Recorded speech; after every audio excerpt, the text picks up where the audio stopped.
Well, good evening, gentlemen. This case study 8.1, the psychological evaluation unit, is going to be presented by Mel, Michael, Jonathan, and myself, Carlos. I'll start off by reading the first question. The first question and the discussion is to Mel. Did this group go through the two stages of the normative model, differentiation and integration? If so, how? Okay, so they did go through two stages of differentiation and integration. I don't know if it's the normative model, but so for differentiation, each person got a chance to voice their opinion on the issue. There was one flaw in the differentiation stage. Lou and Laura brought up other issues that were, I guess, a part of the overall issue of attendance. And it seemed like Jerry didn't really legitimize their concerns. So that was one flaw in the differentiation. But after that, they were able to properly integrate and come to a solution together. Gotcha. Yeah, I agree. I think that Jay was a little more uncollaborative, and it seems like Laura and Lou were almost competitive in the way they started. It seemed a little more they were interrupting each other and kind of talking over each other, and that kind of created that competitive atmosphere between the parties. And then, as you said, Jay really kind of disregarded some of the things that the points that they were bringing up. It was engaging in that uncollaborative behavior. Yeah, I gotcha. The biggest thing for me is the idea that this group was being scrutinized, and they were really looking into whether this group of people was important to the work that they were doing. So, Jerry coming out and being as controlling of the conversation as he was didn't really help Lou and Laura kind of express their own thoughts. So I believe that they got into the differentiation stage a little bit later into the conversation, once they truly started to understand where they were everybody was coming from. But at the beginning, Jerry really didn't help the situation by having his take control attitude and just trying to dominate that conversation. So they ultimately did get to the place that they needed to be, but it took a little bit of time, and it took a little bit of negotiating between the parties for that to occur. So, by stating the obvious is, why even keep Max around if he's going to be such an issue where you're causing so much conflict between other employees for the sake of you not being able to be punctual or even present to begin with? So that's where I'm gonna state that's my first the problem. Everything originates from that. If you're here when you're supposed to be, then no issues there. But because he's not, now you have team members that are going against each other. These team members are supposed to be very professional, as it states here in the case study. They're professional people from each realm that there are, psychiatry, psychology, social work. So you have all these individuals that are going and bumping heads for the sake of one person that's, keep in mind, barely learning the ropes. So if he's having such an impact right now, it's only matter gets worse. But yeah, everybody is right that Jerry does he takes the reins.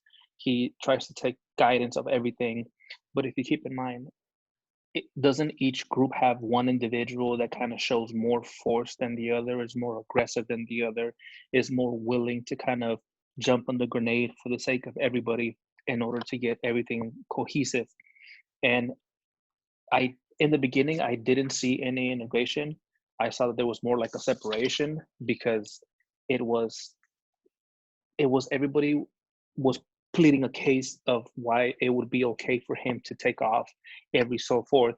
But then Jerry does state, well, is that the expectation that every 1 or 2 months Max is gonna know that, hey, every 2 months I can take 2 days off because I have an emergency? So I didn't see much of integration. I saw there was more separation. I mean, at least that's what I was able to gather from the reading, that they were just more, and they were just more worried about, can he take time off? Like, no, you're new, be here every time when you're supposed to be, instead of giving the expectation. So at the end of it, Jerry kind of summarizes what the group discussed, and that's kind of where they come to a conclusion. I see it, right? It's kind of a broken integration, but it is Yeah. a solution that they end up coming to, I guess. Yeah. And especially, I would agree with that. You know, Jerry has the ability to summarize that, and he's going to leave out the things that he wants to leave out. You know, at the end of the day, it's a summary that he's doing his best to summarize the discussion as a whole, but ultimately he's going to be biased to his own decision making. So I would agree that it's a pretty interesting process to see these individuals combat each other in regards to this situation, when they should be holding each other to utmost professionalism. So I would definitely agree there. Any last minute thoughts on that one? Do you guys want to jump to question number 2? Yeah, we'll go to the 2. Great. All right. So question number 2 here was, did this group follow the principles for promoting collaboration discussed in this chapter? So the group really didn't follow any principles for promoting collaboration. They kind of all just jumped in and spoke about their concerns. So I guess in the integration stage, when Jerry wrapped it all up, they were able to stick to a primary emphasis on the importance of attendance. And I guess then they were able to collaborate, but it was basically just agreeing with Jerry at that point. So I guess with that, with the summary, it kind of met all of the needs for their concerns. Yeah, I think, like you said, it more that they were just kind of siding with Jerry on that point. I think that and really the only way they're collaborative was they both had their concerns about attendance and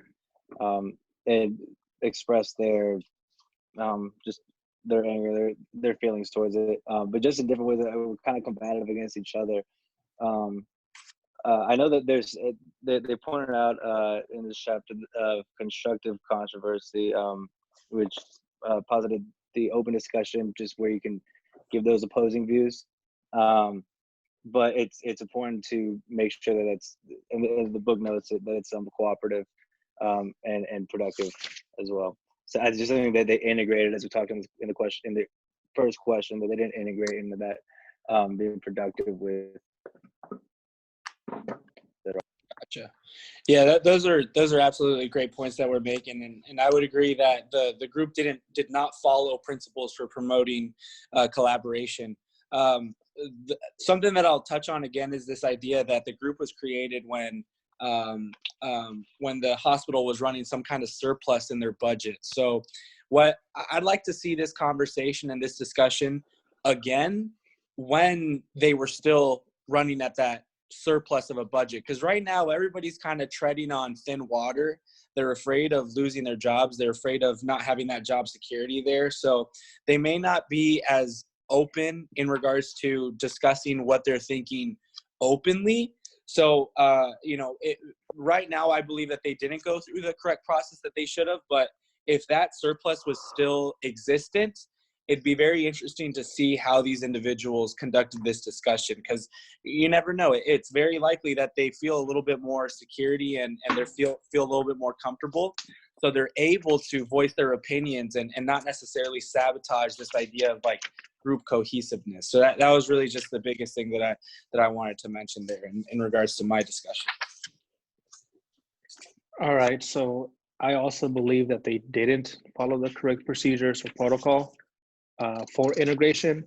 I do see towards the back when I'm summarizing that, they did come to a common ground, which I believe that is something that is discussed in the superordinate goal. You have different views, more than one view put together to solve or to reach one common goal. The common goal is that they have an intern and he has to be able to work according to everybody else's expectations. So yes, they did come to a somewhat integration towards the end. I believe that they didn't use the correct protocol to get there, but luckily they were able to reach that the expectation of him having full participation as is stated in the case study. Yeah, that's a great way to end that question number 3. Any last minute thoughts for you guys here? Do you guys want to jump to question number 2? Do you guys want to jump to question number 3 at this point? Yeah, Yep. we can move on. All right, so question number 3 here. How might the group have done things differently if they had followed the conflict management procedure outlined earlier? So if they had followed the conflict management procedure outlined earlier, their concerns would have been seen as legitimate and not just kind of brushed off by Jerry in that initial differentiation stage. I think they would have had an easier time navigating through differentiation after each one was seen as legitimate. And I think during integration, they probably could have found a more optimized solution other than the solution that Jerry came up with when summarizing what the group had discussed. Yeah, I think that it was a little more closed-minded with this group and how they handled the problem. I think like the procedure is kind of meant to give an open mind, not so much about the resolution, but more on the conflict part of the of how this is all going to play out. So I think that they were more focused on the resolution. I think that's why I kind of just immediately went to Jerry and they just agreed with him just to get it out of the way. And then beyond that, I think that they could have been a little more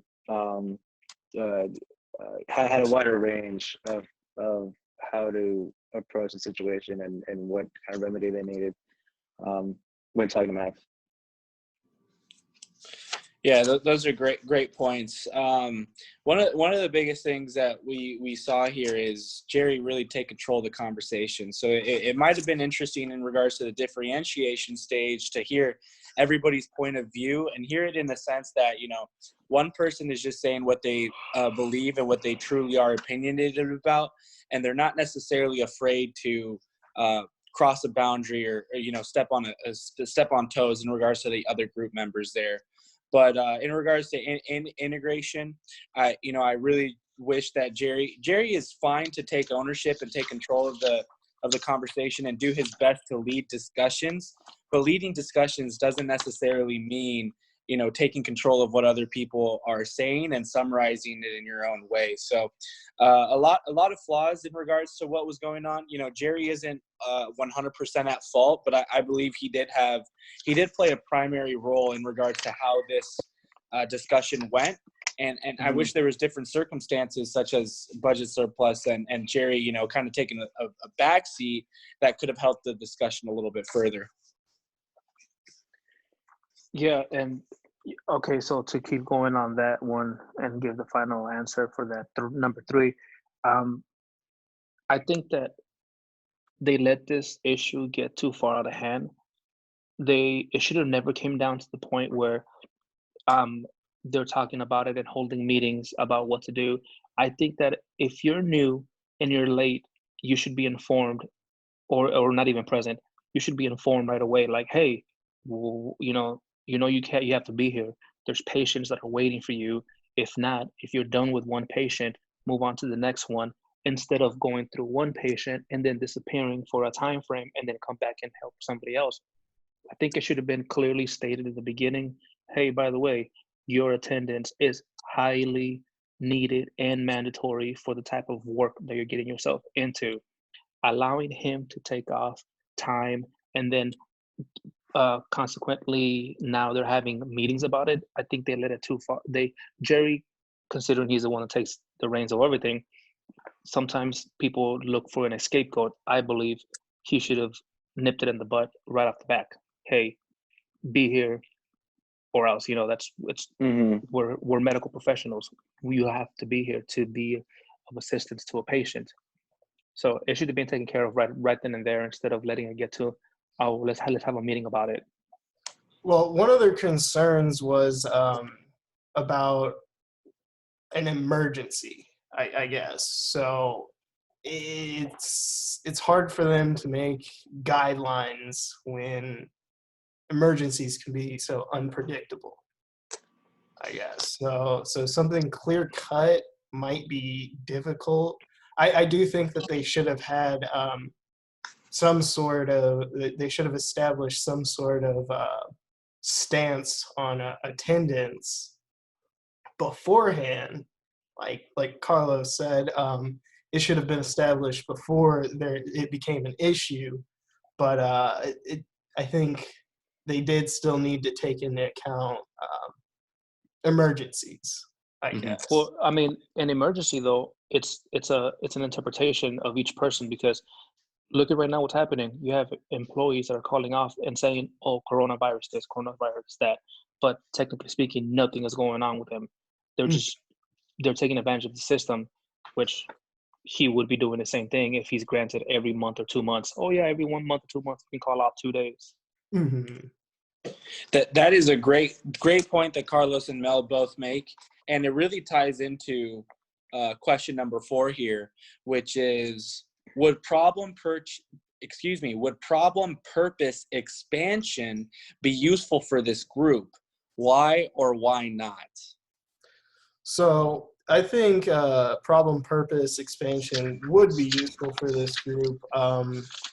It would help frame the conflict to where the higher level goal of establishing a standing on attendance, using each person's concerns collaboratively. So that would be established before the group would decide how they would enforce it, I guess. I guess that would be the way they could frame it.